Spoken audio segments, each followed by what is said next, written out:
Hello बच्चों, let's see the question. The question is, which of the following is incorrect? First, O2 is paramagnetic, O3 is also paramagnetic. Different observation is found in their bond length when NO से NO positive and carbon monoxide से carbon monoxide हुआ है. Okay. B2 is paramagnetic, C2 is also paramagnetic. All are incorrect. So first of all, let's understand the key concept that we have to use in this question.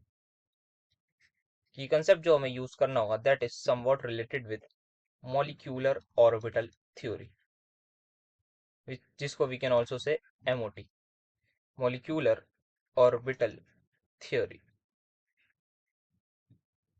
तो अगर हम बात करें सबसे पहले ऑक्सीजन की पैरामैग्नेटिक और O3, तो O3 जो है ओजोन, उसका स्ट्रक्चर हमारे पास होता है इस तरीके का. तो यहाँ पे जो अगर हम देखें तो यहाँ पे इस ऑक्सीजन के पास एक दो लोन पेयर होंगे, ये लोन पेयर इसने कर दिया डोनेट.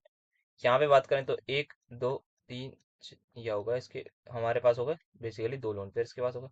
यहाँ पे बात करें तो इस ऑक्सीजन के पास तीन लोन पेयर होते हैं बिकॉज इसने डायरेक्टली कोऑर्डिनेट बॉन्ड से ही इलेक्ट्रॉन्स लिए. तो यहाँ पर हम बात करें कोई भी अनपेयर्ड इलेक्ट्रॉन नहीं है, तो ओजोन हमारी होती है डायामैग्नेटिक. बट अगर वहीं बात करें O2 की, दैट इज ऑक्सीजन की, इसका हमें मॉलिक्यूलर ऑर्बिटल इसकी कॉन्फ़िगरेशन लिखनी होगी, विशेष सबसे पहले σ1s2, then σ*1s2, then we have σ2s2, then we will go for σ*2s2, then हमारे पास आ जाएगा पाई 2p 2x, यहाँ पे हमारे पास जिसके इक्वल होगा किसके, पाई 2p 2y के, then we will have σ2pz2. तो यहाँ देख लेते हैं कितने इलेक्ट्रॉन हो गए अभी तक. तो 1 2 3 4 5 6 7 8 9 10 11 12 14 इलेक्ट्रॉन हमारे पास हो गए. तो एक एक और इलेक्ट्रॉन भरना है हमें, तो वो केस में भरेंगे. हमारे पास बचा पाई स्टार 2px और पाई स्टार 2py बचा है हमारे पास. तो यहाँ पे हमें एक एक इलेक्ट्रॉन भरना होगा, जिसकी वजह से O2 हमारे पास पैरामैग्नेटिक ही होती है, बट ये डायमैग्नेटिक होती है. तो हमारे पास इन्होंने दोनों को पैरा लिख रखा है, तो दोनों स्टेटमेंट फर्स्ट स्टेटमेंट हमारी एकदम गलत हो जाएगी. नेक्स्ट बात करें अगर हम बॉन्ड ऑर्डर की, NO से NO पॉजिटिव और CO से CO पॉजिटिव. तो यहाँ पे हम सिंपल सा लिख सकते हैं, नाइट्रोजन में कितने इलेक्ट्रॉन होते हैं 7, ऑक्सीजन में 15. तो इस केस में हमारे पास 15 इलेक्ट्रॉन होगा, इस केस में हमारे पास 14 इलेक्ट्रॉन होगा. यहाँ पर ऑलरेडी 14 इलेक्ट्रॉन थे, यहाँ पर हमारे पास एक इलेक्ट्रॉन चला गया, दैट इज 13 इलेक्ट्रॉन हो जाएंगे. अगर हम बात करें बॉन्ड ऑर्डर की, तो जब भी हमारे पास 14 इलेक्ट्रॉन को हम मानते हैं रेफरेंस, 14 इलेक्ट्रॉन्स हमारे पास जब भी 14 इलेक्ट्रॉन होते हैं तो बॉन्ड ऑर्डर होता है 3. 14 से अगर मैं एक कम कर दूं तो मेरा हो जाएगा 2.5.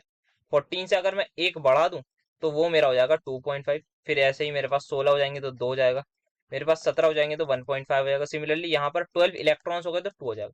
तो यहाँ पर अगर हम देखें इसका बॉन्ड ऑर्डर क्या होगा इस वक्त, यहाँ पे इसका बॉन्ड ऑर्डर है 2.5, यहाँ पे क्या हो जाएगा 3. इस केस में देखें इसका बॉन्ड ऑर्डर है 3, इसका बॉन्ड ऑर्डर हो जाएगा 2.5.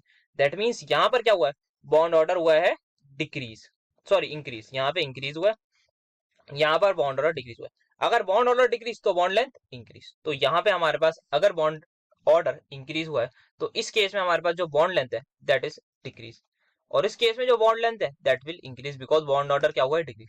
तो इस तरीके से हम देखते हैं because bond order is inversely proportional to हमारे पास जो है वो बॉन्ड लेंथ के होती है. तो ये हमारे पास हो जाएगा. तो ये अभी हमारे पास जो है एकदम हमारी सही बात है कि हमारे पास अलग अलग ऑब्जर्वेशन ऑब्जर्व हुई, तो सेकंड हमारे पास स्टेटमेंट करेक्ट है. नेक्स्ट अगर हम देखें B2 is paramagnetic and C2 के बारे में बात करें, तो B2 that is boron. Boron का एटॉमिक नंबर हमारे पास होता है 5, तो यहाँ पे 10 इलेक्ट्रॉन्स तक हमें करने, तो देख लेते हैं σ1s2, σ*1s2, σ2s2, यहाँ पे हमारे पास आ जाएगा, देन σ*2s2. एंड यहाँ पे हमें जो पहले इलेक्ट्रॉन्स भरने होंगे that would been pi 2p1x और पाई 2p2. तो यहाँ पे हमारे पास यस, ये हमारे पास होती है क्या, पैरामैग्नेटिक. तो ये हमारी होती है पैरामैग्नेटिक. अगर हम बात करें C2 की, तो यहाँ पे एक इलेक्ट्रॉन आएगा और ये हमारा होता है paramagnetic, it is clear.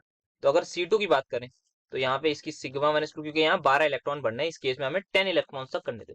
σ1s2, σ*2s2, σ2s2, σ*2s2, यहाँ तक हमारे पास कितने इलेक्ट्रॉन हो गए 8.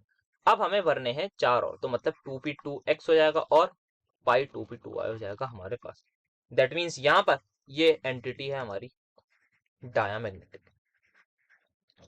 और ये हमारे पास हो गई पैरामैग्नेटिक। सो दैट मीन्स हमारे पास एक पैरा एक डाया, एक पैरा एक डाया, तो ये गलत, ये गलत, ये सही। तो हमारे पास जो है यहाँ पर दो ऑब्जर्वेशन हमारी जो है, दो ऑप्शन गलत होंगे, that is option number A and C. So the final answer is option number A and C.